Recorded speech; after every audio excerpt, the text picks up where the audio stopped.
Hi,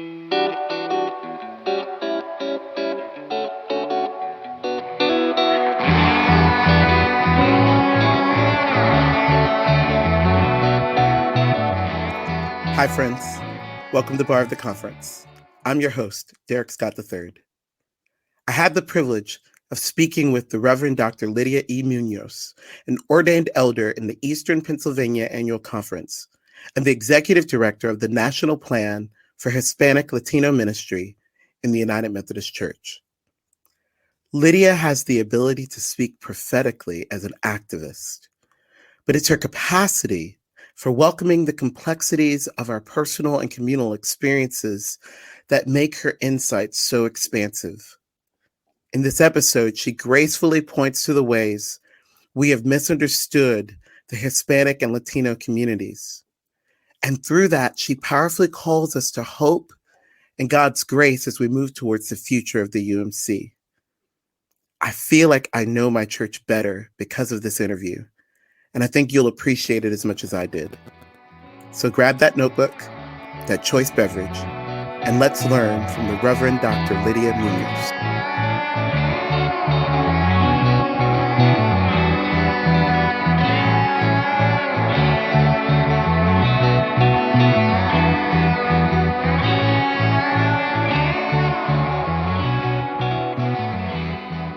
Hello to the Reverend Dr. Lydia E. Muñoz. How are you doing, my friend? I'm doing well. ¿Cómo estás? Oh, Lydia, I am so grateful that you would join me on the podcast. I've been really looking forward to spending some time with you today. And we met probably a decade ago, I think, maybe even a little more than that, at a Academy of Spiritual Formation in Leesburg, Florida, Fruitland Park, Yes. what it is now.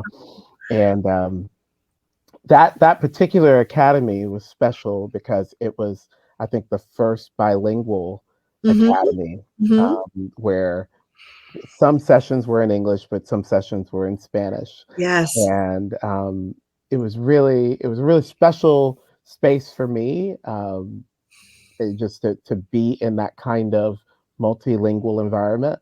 But I got to meet you and experienced your leadership, particularly in worship, and it was just, oh my gosh, I just remember being. Oh, that's great. Yeah, that was a special moment. That was a special time. That was very intentional.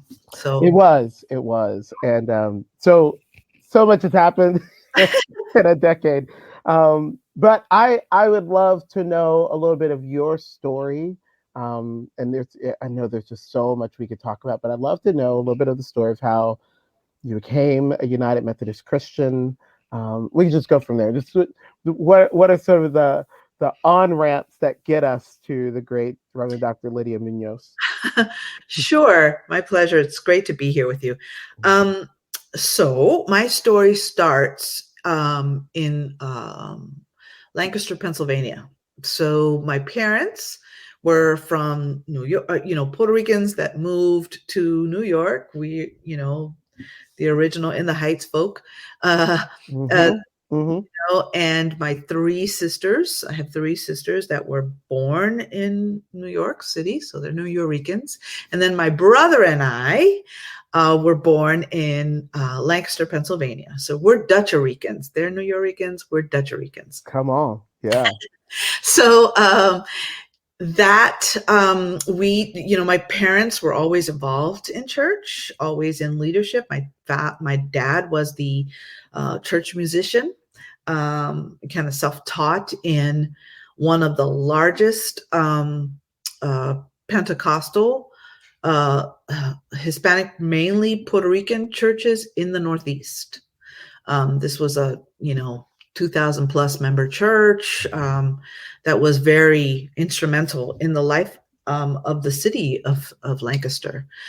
And then my parents got a call to go do some church planting and missionary work. So we left to Guatemala, Central America. So when I was going to start my second grade, my parents said, we're moving to Central America.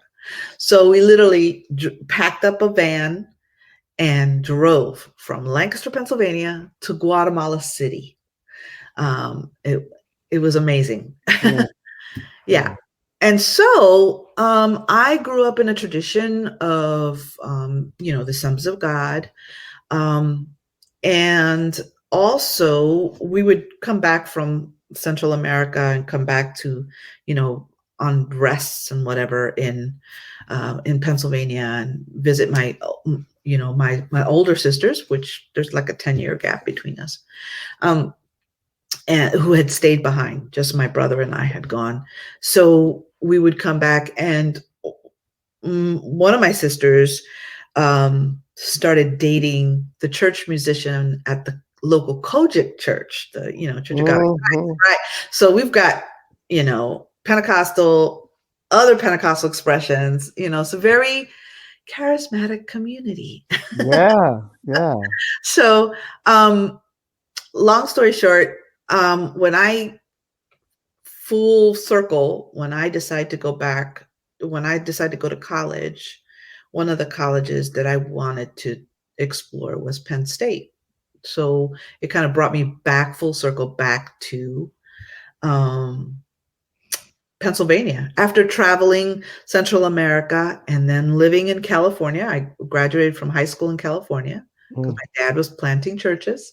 So, I have the experience of the, all these Army kids that move around to different, I have the same kind of experience. I don't know where home necessarily is, but that's been my experience.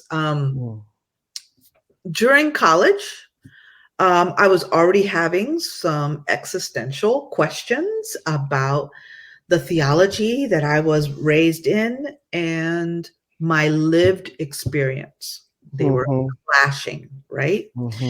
And so I started asking some questions, and I took a break from all this church thing. And some experiences that were not, they were certainly transformative, but were not positive. Particularly as a woman in the church. I heard this expression once recently, that sometimes it's been a lack of acknowledgement of the leadership of women in the church in general, and in some communities of color particularly. Yeah. Women have loved the church to death. Their own death. Yep. I saw that. I experienced that. And so I just decided, no, that's not going to be me. So, I took a break. But in that break, here's something that maybe was kind of the precursor to the Methodist, the Wesleyan theology. I took a break, but God did not. God had, right? Oh, I love that. Yeah. Right? God had a way of moving through that space. And I found a local, a Methodist congregation that had connections with one of my aunts in Puerto Rico. So this pastor had connections. Oh, who is your aunt? This aunt. And oh my God, this person was formative in my life, and the whole thing. So I was just like, that ministry, that pastor, that congregation just opened the door to welcoming my questions, welcoming my frustration, welcoming my anger, welcoming my pain, and also not being surprised by it, but just willing to accompany me through it. Yeah. So it was a good experience, and that witness of what Wesleyan theology looks like in a lived, practical way was transformative to me. Wow. So when I took my vows of membership, because people often forget about that. When I took my vows of membership, I was ready to embrace this church, and I knew what I was stepping into, and ready to dive in fully with my eyes fully open, fully aware. So, and it's been a trip ever since. And of that whole story, I want to stop and like ask questions, but I'm gonna keep this moving. But I do have this one question, because I think sometimes we talk about things like, quote unquote deconstruction as like a new phenomenon, but 20 years of campus ministry, like, I'm not surprised that in college you begin to ask these questions and even take this break. Like, Yes, that's supposed, I think that's supposed to happen at that stage, so that absolutely. your faith is yours. Mm-hmm, mm-hmm, mm-hmm. And I even think that those who didn't go through it in college are destined to get there at some point. And even all the hard work of trying to push it back. So I appreciate that is a part of your journey that you're willing to name. I know some other folks that aren't as willing to name that season as much. Well, if we learned anything from the Apostle Paul, is that here's a dude that was in his understanding of what church meant, of what congregation meant, of what religious life meant, right? Mm-hmm. Completely dedicated, but had a complete crisis of faith to the point where he's left not seeing. Yeah. Yeah. Sometimes that not seeing is the place where vision is actually most alive. Wow. You know, Wow. right. So that Yes. place of quote unquote darkness, or that place of no real seeing of anything. I just know that those spaces are spaces God's doing something, and there's no. I love the story where he has to there's these scales that come off. And what is that if not deconstructing what he thought he saw, right? Mm, Mhm. mm. Already preaching. Okay. Um, my sense is that that church that you experienced God's prevenient grace Mm. and that brought you into United Methodism, was that a predominantly Hispanic space? Yes, it was. It was a Hispanic Latino congregation, Mhm. um, and I would say that they would describe themselves, and I still describe myself as Methocostals. Mm, mm, Right? A lot of the people that were there had come out of the church that I grew up in, but okay. had done some deconstructing stuff and embraced. But what was great about this pastor was that he was able to acknowledge that things that we forget about Wesley is that this dude would preach and people would fall out. This dude would, right? And so all the markings of this charisma, right? That's these gifts of embracing the mystical pieces of our theology, of our practice, of our experience of worship, and so he was not afraid of that, and Mm, embraced all of that, as well as embracing the justice work and thinking about how we walk in the world and how we witness in the world. So there was no differentiating between evangelism and social justice. It was all in there. yeah. So So what was it like when you walked into another United Methodist church that was Metho Anglican or Metho Episcopalian, like Yeah. what was that like?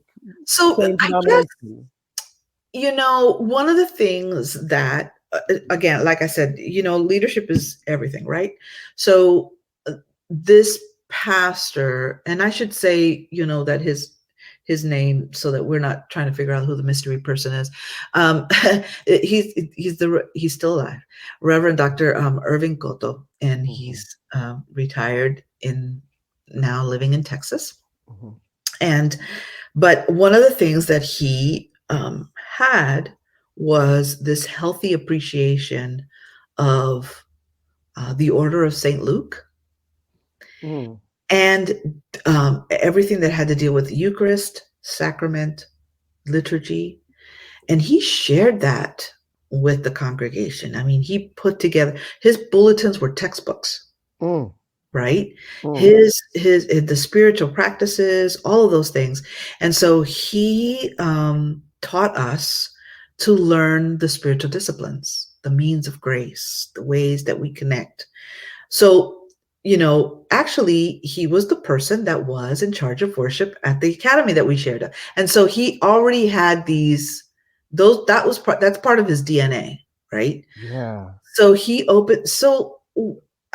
going to another expression of Methodism that was a little more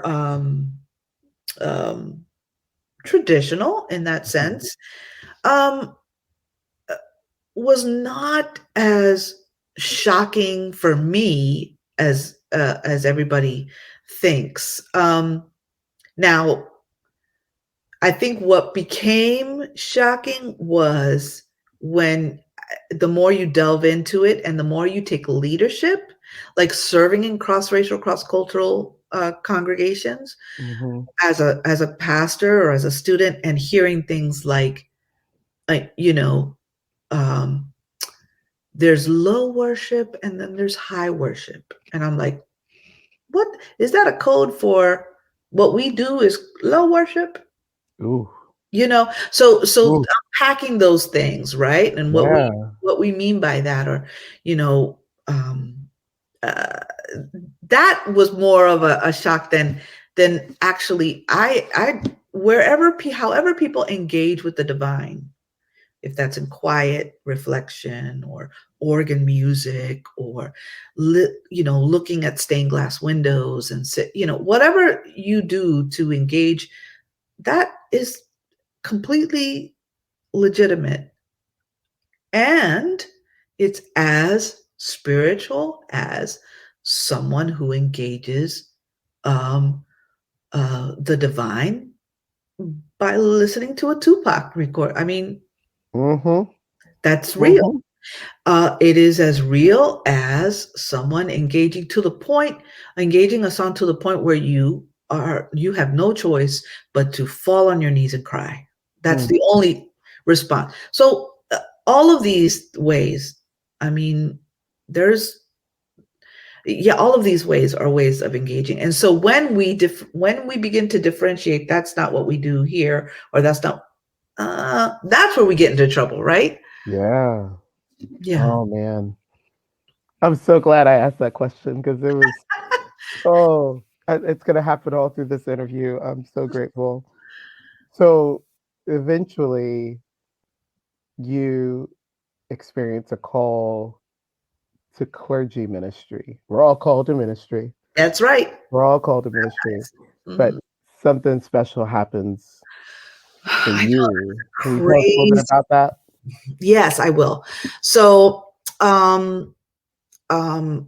my pastor begins to talk to me about leadership, and the young people are gathering. So I started off with youth ministry, right? So I go to Penn State to study adolescent psychology, because this is the area that I wanted to focus on, and then and I said, but I'm going to be a mental health therapist and then work in youth ministry at the, because I really wanted to work with disadvantaged, or what back in the day used to call crisis, teenagers in crisis. And so I was working as, or have worked as a mental health therapist with adjudicated kids, which are kids that are right before they're one step away of being incarcerated. So kind of like that place of intervention. And so those were the leadership skills that were being identified in the church, and so taking shape in that, and then also worship, which has always been a part of my family's life. Um, uh, those began to flesh out and taking part in the life of the church. And then my pastor says, the national plan has a new training to develop lay missioners. Would you be interested in this? It's going to take place in Perkins. It's a 2-week course. And, this was in 1992. So I go, he sends me, I'm like, okay. Sends me to Perkins. And it kind of just opened up a whole other area. So, and I know we'll talk about this maybe a little later, but let me just explain what a lay missioner is. So the National Plan for Hispanic Latino Ministry of the United Methodist Church is one of the 6 ethnic plans in the life of the church and the life of the denomination, really. And the plan helps conferences strategize around Hispanic Latino ministry for their context. I'm really glad you went there. Really glad. So thank you for giving us some definitions there. Good. Yeah. And so lay missioners were people that were identified in local congregations that could develop. I mean, a lot of people are calling them now life groups or small groups or whatever, but we use the base of community, base of liberation theology, if in Latin America, to kind of identify communities of faith. Now, and these communities of faith are connected to the local church. Yeah. So the lay missioner acts like that person that extends the witness of the local church to the life of that community.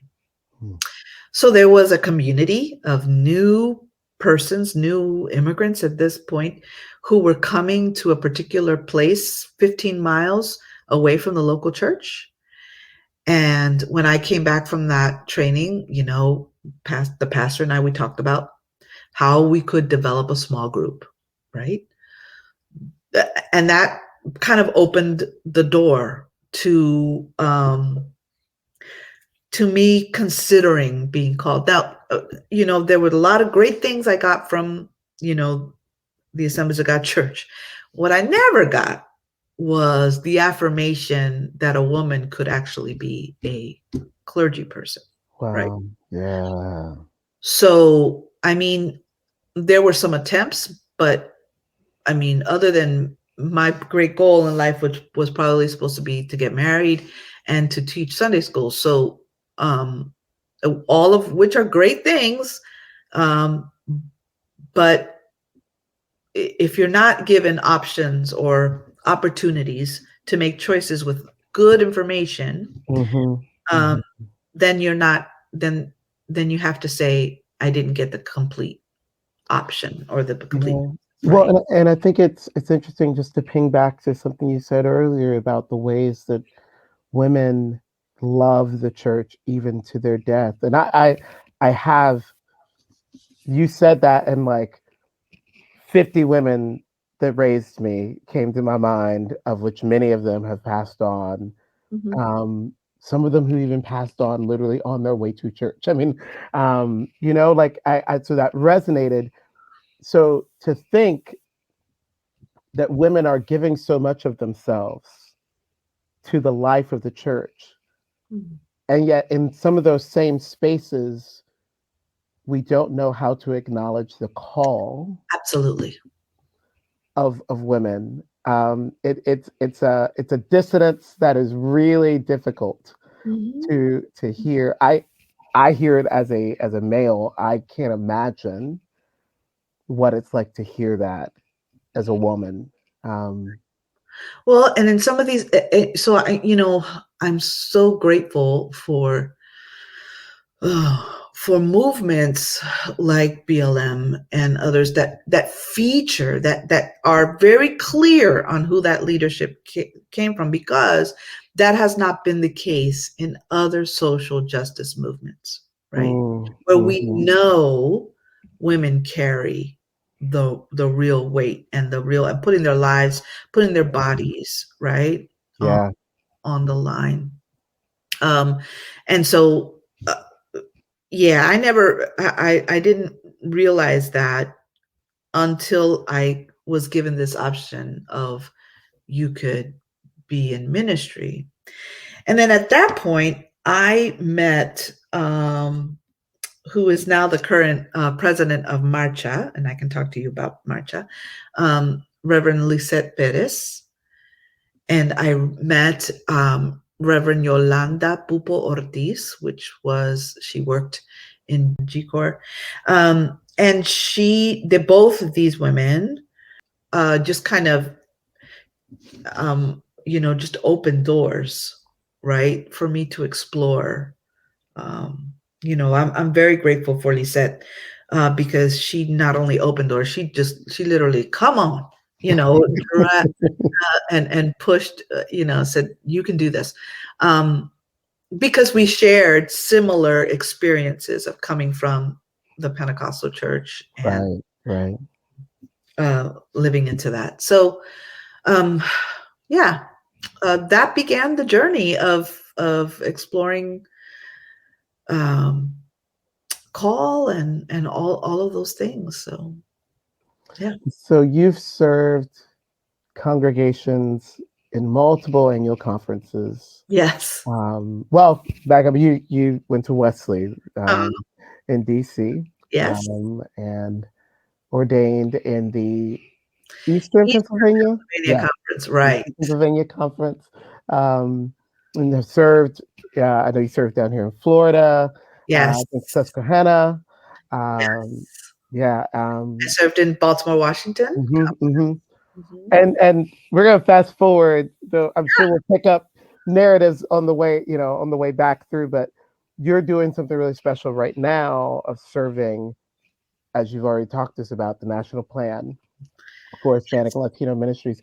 I'd love for you to tell us a little more about the national plan, specifically the one that you're serving and your role in it. And then could you help us understand specifically the part of our church that is Hispanic and Latino? Because I know this. A lot of people listening are like, wait, national plan? What? I didn't know. I've been a United Methodist for how long? I didn't know. And today was a good day. Yes. For us to learn something new, and sad that it's today, but it's today. And we will rejoice and be glad in it. So take us down that road. Absolutely. Okay. So in 1988 at the General Conference, Marcha, which is the caucus of Methodist, Hispanic, and Latino. So Marcha is the Metodistas asociados representando la causa hispano-latina. So it's the caucus of Hispanic, Latino, Methodists. And we are intentional about saying Methodist because it also includes CIEMAL, which is the Council of Latin American bishops and churches, and it also includes Puerto Rico, which is not United Methodist; it's affiliated, right? And the Church of Mexico. Okay. So it's important to notice that. But Marcha is a caucus that has been around since the 70s, right after BMCR. BMCR was the catalyst. BMCR is Black Methodist for Church Renewal, the catalyst that kind of moved, the church in many ways. And one of the ways was the birth of Marcha in some ways, with Bishop Galvan, who was our first Hispanic Latino bishop, really. So Marcha comes to General Conference, like it always does, in 1988, and presents a report and a legislation asking the church to study how it will respond to the growing population of Hispanic Latinos in the United States. All right. So, GBGM was part of that report. And the church asked GBGM and others to do a study. The results of the study was the implementation of a national office to provide a ministry plan for the denomination. Now, it's really important that we understand the name. So the name is the National Plan for Hispanic Latino Ministry, not ministries, ministry of the United Methodist Church. So that means that this is not about us coordinating all the Hispanic Latino ministries of all the denomination. This is about us coordinating and helping the denomination develop strategies, right, with each individual conference to how they will respond, right? We're not doing the work for you. We're just helping you create a strategy to how you will respond to Hispanic Latino, intentional Hispanic Latino ministry in your context. Right? So, because every context is different, we acknowledge that. So what happens in New England is not the same that happens in South Carolina or whatever, what happens in Texas, which, by the way, we're getting ready to celebrate 150 years of Mexican American Methodism. Wow. Yeah. So there's a whole history of the Methodist Church being the Methodist Church before the United States was the United States. You see what I'm saying? So, yeah. So it's the contexts are totally different, right? So the plan exists to one of the words that we use a lot is acompañamiento, and it comes from the idea of what the accompaniment does to the melody. Oh, right? Yes. So you have an accompaniment on the bottom of the melody, and whatever the melody is that's being created in your annual conference, we want to come alongside and and just accompany you. Make sure it sounds beautiful and it's beloved community is what it should sound like, right? That's the work of the plan.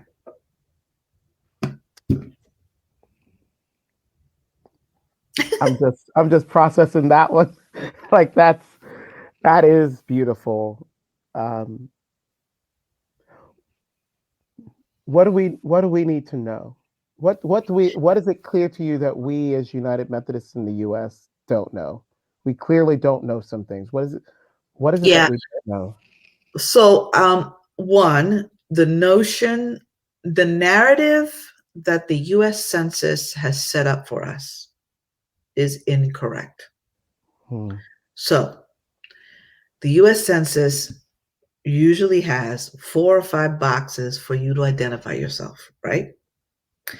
And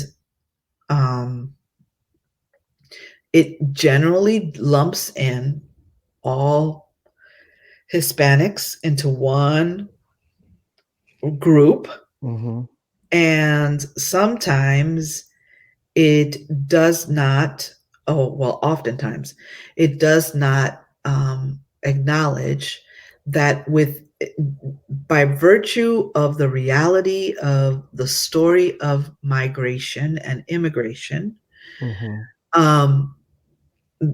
our community is multicultural. Yeah. So the idea that we're monolithic that has to be, no one can say Hispanics are, or Hispanics, we can project and say things like this research has shown that there is some movement towards this. However, so that's the reality, right? That that between first generation of Hispanic Latinos and second and third and fourth generations, and to some people, some even fifth generations, are the lived experience is fluid. And what I mean by that is what people have experienced as first generation new folk to the country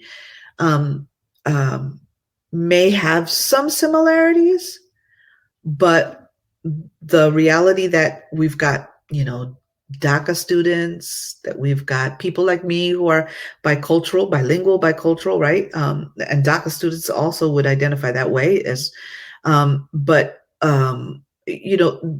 we have a different understanding of what it means to be Hispanic Latino that relates to a first generation, but also has other nuances.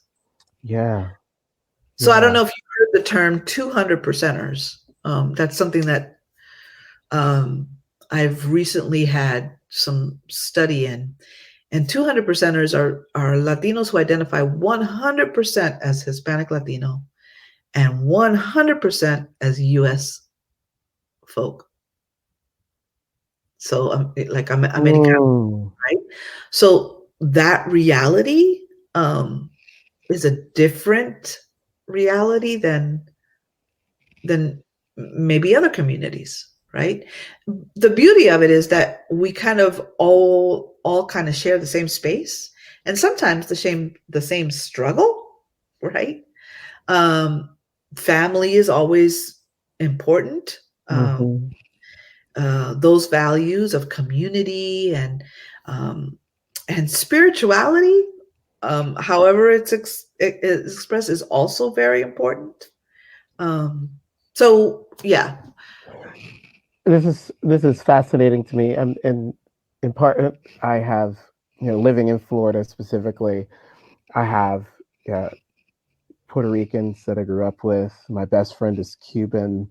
Went to college with Mexican immigrants, and recognizing so quickly. I mean, my friends from Venezuela and from Guatemala, and recognizing very quickly that this tendency to flatten all of these stories into one, not only is just a sign of disrespect, but it makes it very difficult to get to know people on their own terms. That's right. You think you know their story. Right. Because of some news article or this one archetype. Right. And one of the things that I have encountered, and I'd love for you maybe to talk about this or correct me if I'm wrong on this, is the different ways that Hispanic, Latino identity and culture manifests within the church, that there isn't this one way that we encounter it, that we experience. And I'd love for you, is it possible to kind of describe a little bit of the diversity within Hispanic Latino ministry across our connection? Yeah, that's a very hard thing to do, because I'll tell you what, the truth is that, and this is something that conferences and the denomination has not been able to recognize, is that to prepare Hispanic Latino leadership, clergy or lay, to lead congregations in this setting means that you need to prepare them to be interculturally competent. Right? Because you cannot take, and just because somebody is warm-blooded and speaks Spanish doesn't mean they can relate to people in their congregation. Right. It's not a definition anymore. So they need to be able to understand, like, for example, I mean, my experience, right? So I mean, people watch movies or people watch shows and they think that, all Puerto Ricans are the same. We're not. And, so my experience is this Puerto Rican uh, um, who lived part of her life in Central America, who lived part of her life in California, who lived part of her life back in Pennsylvania and has been, so my ability to connect with people from Central America is something that I had to learn to do, right? Mm-hmm. As a Puerto Rican. Mm-hmm. And that my father and mother had to really learn to do because they were older than they were really formed in Puerto Rico. So the different dynamics was real. And they were willing to engage in that process, right? Mm-hmm.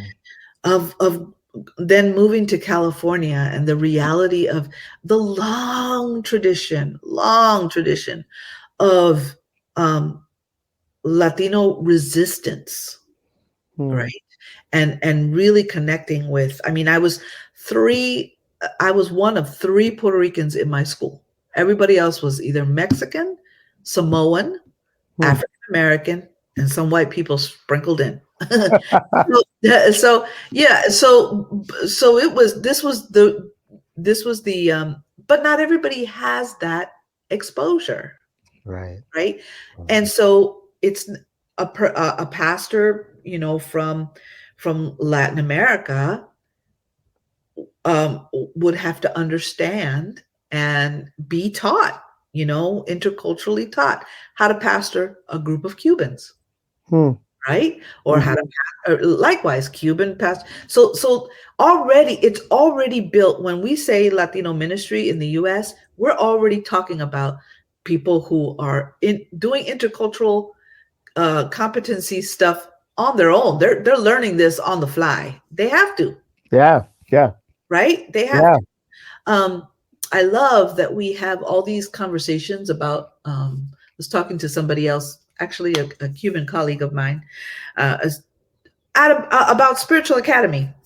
And we're having all these conversations about resilience and let's have a Spiritual Academy. And I'm thinking, I don't remember ever having courses about resilience. It just kind of happened because if you don't get this done, you out of a job, or you don't get to eat, or you know what I'm saying?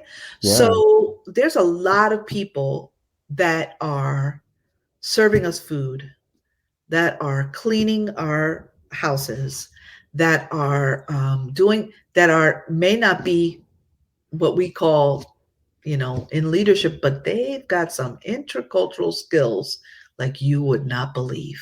Some resilience skills, because that's the nature of what it means to be sometimes in this context. So, and this is a crazy question to ask, but I'll go there. The national plan for Hispanic Latino ministry had its way. Oh. What would we as United Methodists, particularly in the U.S., be doing?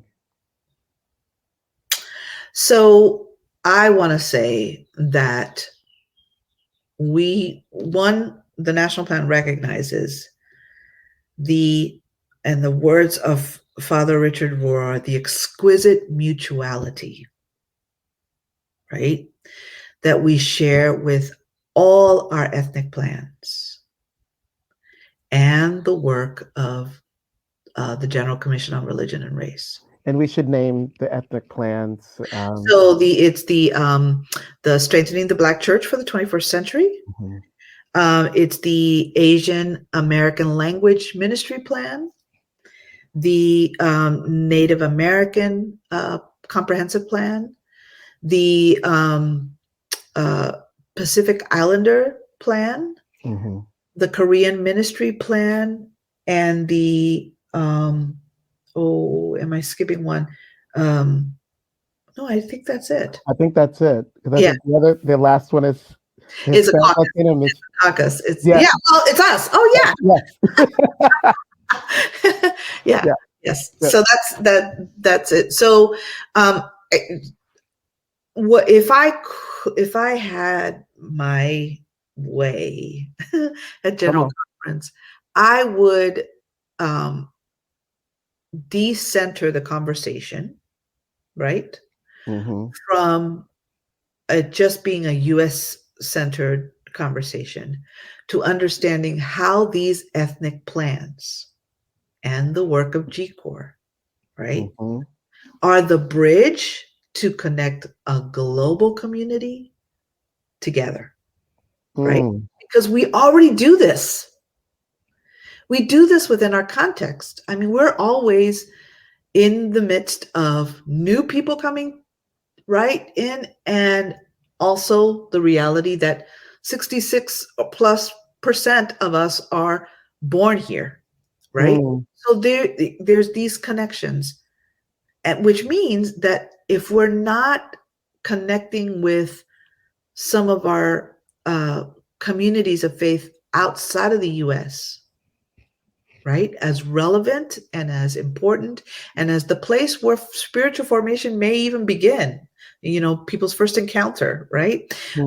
If we're not connecting there, then it's not a fuller picture.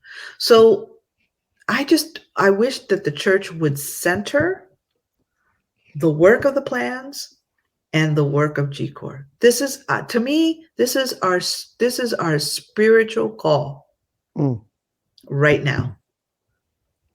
Let's take a quick break. Sure.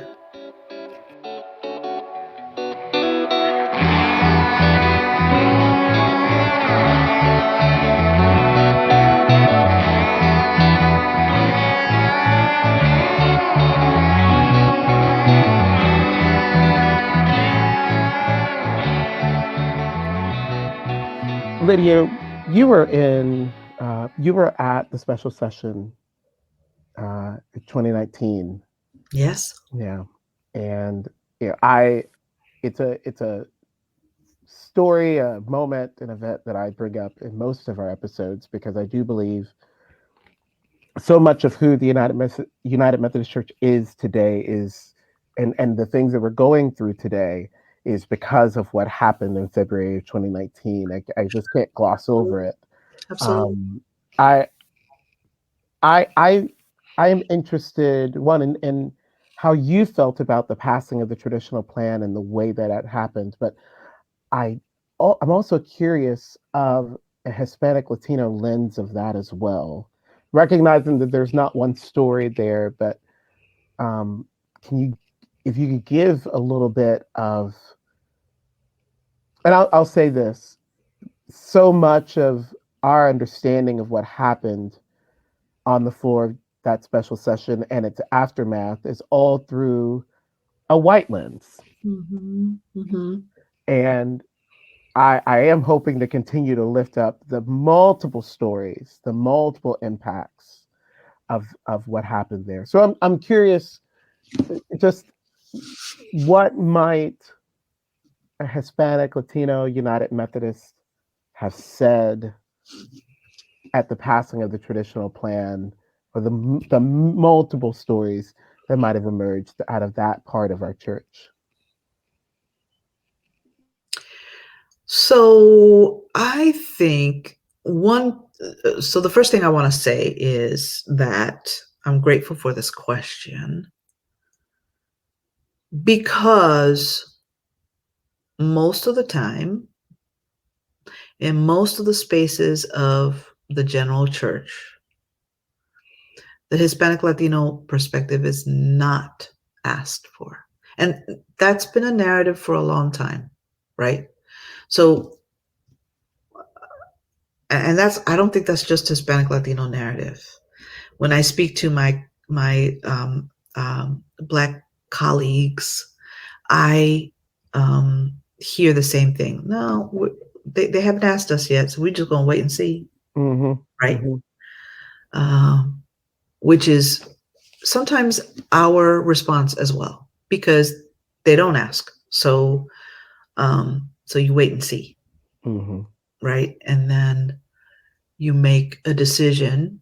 Sometimes some people are pressured to make a decision. And sometimes, with the variety and the multicultural, multi-experience of a people that speak Spanish, there are a variety of expressions of what it means to be a faithful disciple of Jesus Christ. Right. So I think that I want to start there. The second thing that I think we share in common with a lot of the people who left that space and also began to start living into that, what that looked like was, oh, did we vote for this? You see what I'm saying? Like, so I don't think the fullness of what we were voting into really became until it became an impact in our local context. So when churches, right, found themselves having to decide, and people within the congregation, almost like a little, when the history of the Civil War was one of the most marked things that was part of that was that it divided families in half, right? Divided communities in half.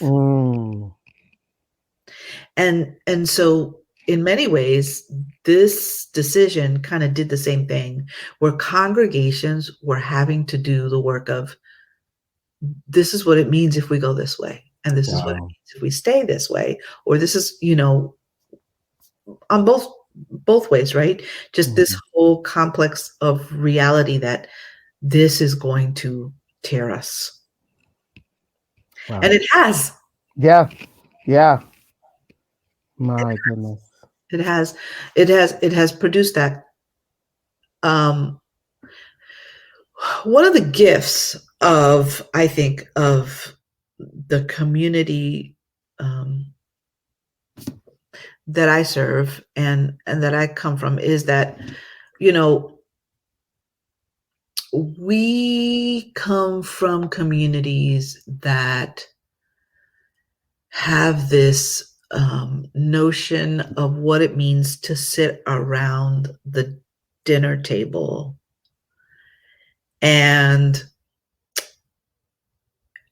more things of consequence happen in the kitchen than they do anywhere else in the house. I hear that. Yes. Right. So in those spaces where we are fiercely defending our opinion while we pass the rice and beans, where we're fiercely advocating or speaking our truth while we're, asking for more tortillas from the kitchen, whatever, getting, I think that is a gift.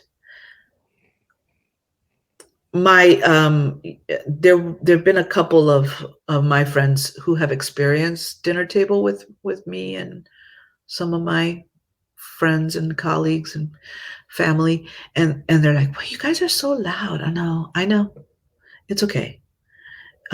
Because this is the way we we interrupt each other, and we're like, no, we're gonna, and so there's almost like this built-in way of understanding that there is diversity in the midst of our unity, right?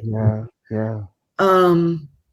Which is a gift, I think. It's a gift we can offer to the church too. But this, this decision of 2019 really put stressors on that. And as I think about just what's happened since 2019, the delegations that were elected at the next season of annual conferences in response, the protocol, even the launch of the WCA, well, the launch of the GMC, rather, and now we're in this time of disaffiliations. When we are used to being in the minority in a space, trading one minority space for another minority space doesn't feel like that much of a Not a difference. win. It's not a win. And sometimes I wonder if, particularly for United Methodists of color, this moment is asking them to choose between theology and identity. Mm-hmm. Mm-hmm. Yeah. Is that a conversation that's happening, that's taking place? I think you're right. I think there is something something about that. I think in all of this conversation, both the traditional plan and the one church plan or whatever we're becoming in the future, is this constant conversation about how does this what does this mean for me, for my community, right? What does it mean? What are the things that we will be giving up? What are the things that, if we are, we've been, the word inclusion, full inclusion, has always been part of this narrative. And depending on who you ask, it has different meanings. So if we are going to be a church that really is going to value full inclusion, then we are going to need to do a serious deep dive on what's the shape of the church going to be, if we really do some deconstructing work around that. Right? Yeah. And then at the same time, some of the conversation that is happening with, let me back up. So the national plan has, or one of the things that we're hoping we can do at this general conference, is changing the name from it being the national plan to maybe just the plan for Hispanic Latino ministry, because that way it's much more, it has global impact. Yeah. As opposed to just US centered. So one of the things that we are recognizing is that, the plan has this wonderful track, particularly, right, very focused on the recent growth back in 1988, and then subsequently, right, of the growth of new communities developing, whether they were people immigrating or new communities, and so we developed strong tracks, right, that helped develop leadership, both laity and then clergy, to respond to this growth, right? Yeah. And that's fantastic. In fact, that will always be a part of who we are. Always. That's always going to be a track. But over the last 10 years, 10, 15 years, the plan has also done a lot of research along with our partners. So the work of the plan is done in collaboration with all the general agencies, So we work with discipleship, we work with higher ed, we work with the Board of Church and Society. And in fact, we're the only ethnic plan that does that. We have it intentionally in our legislation because, we can't be the one plan for everybody, without the partnership of others. I mean, that's how we're shaped. We're connectional, right? So our work is in collaboration. It gets carried out through the work of agencies, and we're so grateful for that. But one of the works that we did with discipleship ministries is this research and study around the second, third, and fourth generation bicultural. And what I mean by bicultural is people who identified with two cultures, two realities in the US, right? And it also means that these are persons that are also moving. They have roots in their abuelas and abuelos spirituality and religious expression and religious experience, but they're also gaining some other things, right, as they live their experience in this context, right? So part of it is that this generation is a generation that has been more politically and socially involved than probably any other generation, even though, we've got some groundbreaking stuff in the 60s and 70s, right? With Huerta and all those people that built, that were amazingly, built a platform, right? Right. But, and this generation is moving it beyond this to this multicultural reality and identity. Gustavo Gutierrez used to call it raza cósmica, a cosmic race, right? That is, that means, we've got people that are, loving relationships with the Korean community, with the African American community for a long time, and so I mean, it's this reality where these differences important, but not enough to break you up. Not family dividing issues, and maybe not even church dividing issues. And maybe even creating space for some real conversations about whiteness, around decentering, around decolonization, which has a lot of impact on how our religious and theological understanding is formed and shaped. You're right. Right? Wow. From our countries of origin to this space that we're in now. And that deconstruction, it's so interesting to me, because that deconstructing is leading us where? Right back to the beginning.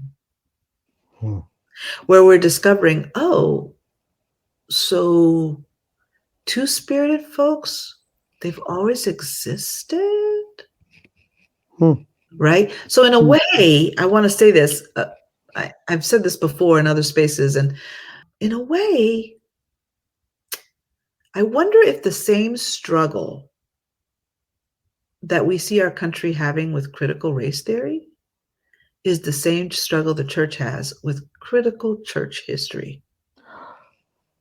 Oh, Lydia. Right? Come on, Doc. So is it the same? Is it this history that we are so desperately trying to run away from? And that's what the history of the church is full of, women who were already in leadership.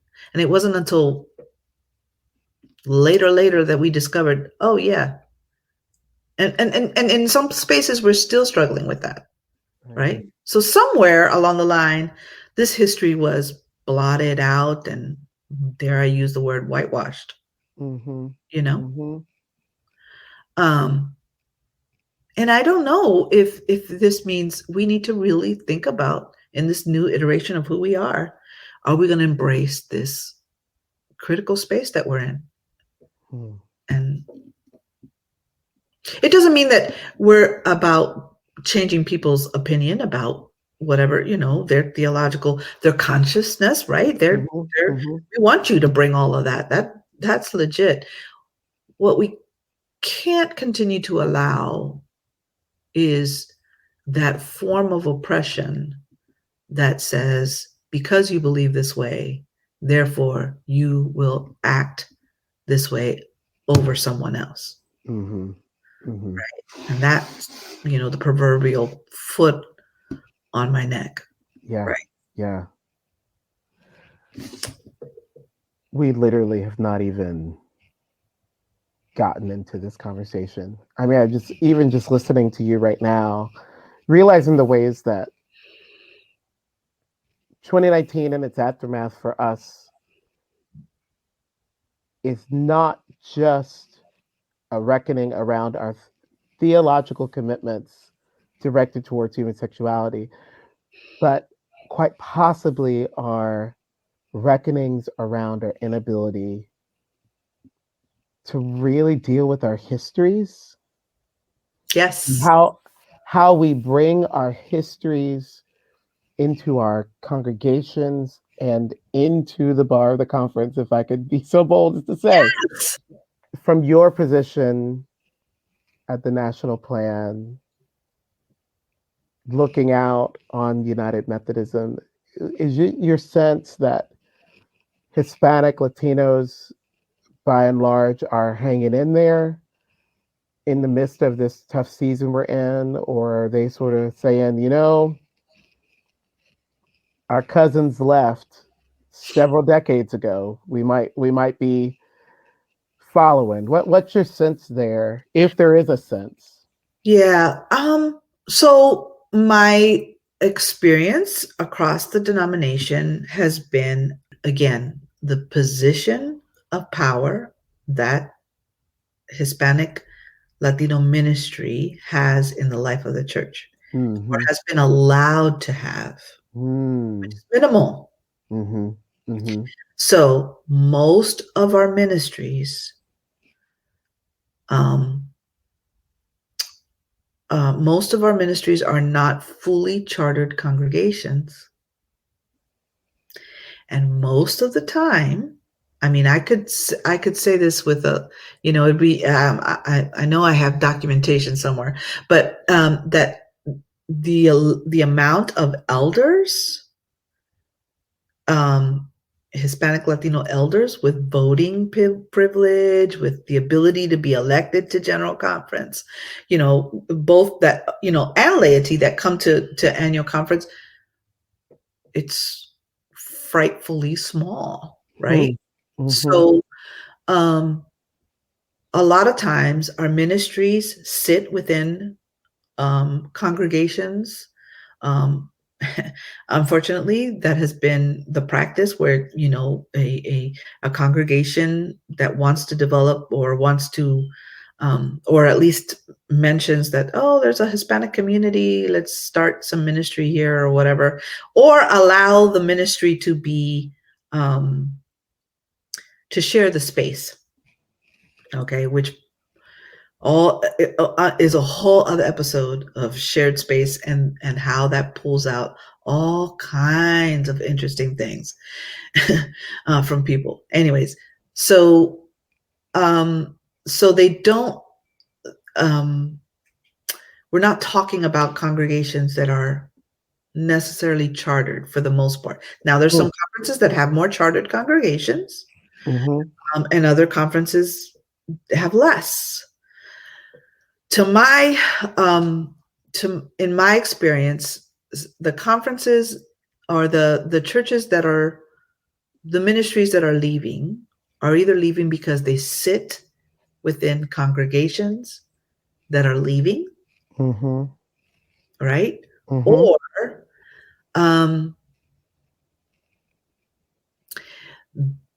they have received serious misinformation around areas such as, if the general conference votes to remove the language, then you will be obligated to marry people and to have an LGBTQ pastor. right? And we know that that's not the case. In fact, you don't have to marry anybody. The Book of Discipline does. I mean, I've refused. Listen, I've refused to marry heterosexual couples because of in the things that I noticed throughout the premarital counseling. Then I said, no, y'all ain't ready. I'm not. Don't get God involved. Into your mess right now. Yeah. To take care of some things. So you have you don't that's and churches are assigned pastors according to that church's gifts and profile, and that's why we have a church profile. And there aren't enough queer clergy to go around anyway. So. I know it's not like an invasion is happening. I know, right? I'm really grateful for the way you answered that question, because you actually brought it back down to the ground. And I know I can tell you stories of people telling me, we've been told that we don't have to be included in the vote of the majority church of which we live because, we're just a ministry. And I'm like, oh, no. You are members of this church, right? If you're a ministry of the church, you're members of this church. When you take in members in your local community of faith and you're connected to this a local church, you are members of that church, right? And you, as a community of faith, you can self-determine. You can say, we don't agree with this with this decision, this vote, and we're going to go ask the DS to place us in another place, or put us, make us members of the annual conference. You know what I mean? Yeah, so that we don't have to be drug around every time somebody changes their mind. So that process of educating and empowering has pointed to the discrepancies, right? Of being this marginalized community, or this community of people that you minister to as an outreach, right?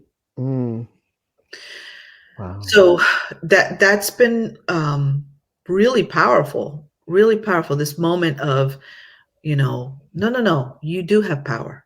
You know what I mean?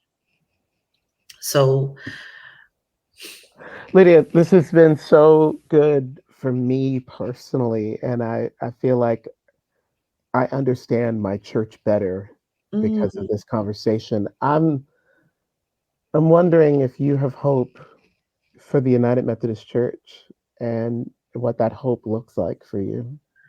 Oh my gosh. So that word has been a part of a lot of discussion recently. So I don't know if you're familiar with Dr. Miguel de la Torre's seminal work around embracing hopelessness, right? Where he talks about how people who embrace hopelessness create hope, right? And it's kind of like the Antonio Machado poem that says, "Caminante no hay camino, se hace el camino al andar." So, sojourner, there is no road. You make the road by walking. Yes. Right? Yes. So I think that for a lot of us, in marginalized spaces,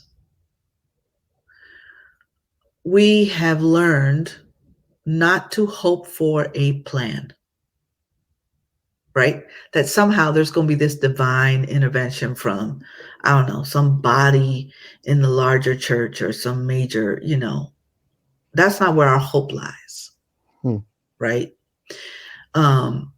Because we've seen over and over again where plans have been given that are just like, I'm like, well, this contextually, this doesn't make sense.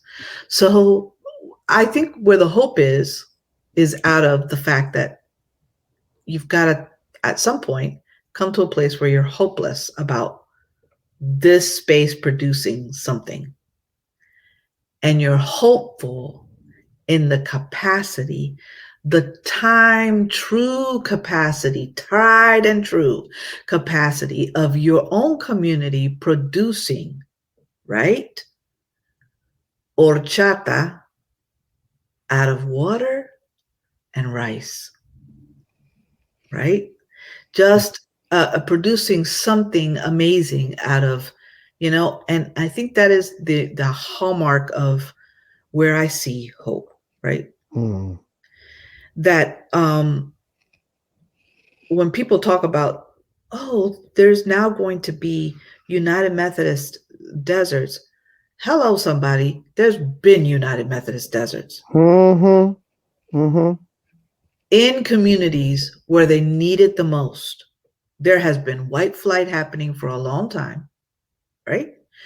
And these spaces are being occupied more and more by new communities, by different communities, by a regeneration of communities, right? And so maybe the hope is that we have always been doing these things of regeneration, of replanting, reseeding, resowing, and every time we get too close to relying on institution to give us the saving plan, right?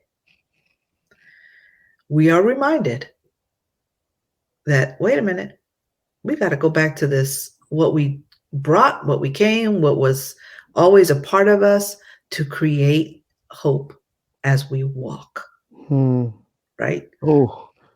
To create hope so, I believe in the United Methodist Church, not because of what, as an institution, it could possibly provide, but because of the love, the commitment, the hope that was tilled by those who came before me, who were also people who struggled to find in their beloved denomination, right? This whole process of prevenient grace that goes before us, even before we had ethnic plans. That's where my hope is. Oh, man. Reverend Dr. Lydia Muñoz, I am just grateful for you, for your story, the journey, your leadership, your ministry. It continues to inspire me, and just really thankful that you joined me today. I am so appreciative of you. Thank you for this conversation. We hope you enjoyed the episode. Bar of the Conference is produced by the team at Wesley's Revival, a ministry of Studio Wesley. Subscribe to this show on Apple, Spotify, Amazon, or Google platforms so you don't miss a single episode. Thanks for joining us, and see you next time.